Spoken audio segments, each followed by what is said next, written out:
بسم اللہ الرحمن الرحیم۔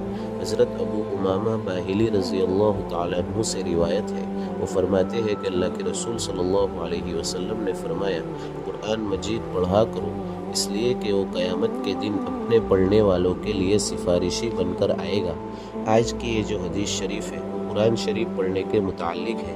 اللہ تعالیٰ نے اتنی مقدس کتاب اپنے حبیب صلی اللہ علیہ وسلم پر نازل فرمائی ہے، اور آپ صلی اللہ علیہ وسلم کے ہم پر بہت سے احسانات ہیں، اس لیے روزانہ ہمیں قرآن شریف کا کچھ نہ کچھ حصہ ضرور پڑھنا چاہیے۔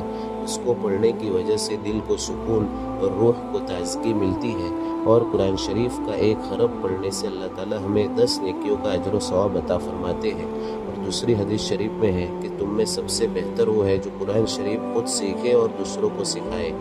اللہ تعالیٰ ہمیں اس پر عمل کرنے کی توفیق عطا فرمائے۔ یہ مسلم شریف کی روایت ہے، حدیث نمبر ہے 1874۔ السلام علیکم ورحمۃ اللہ۔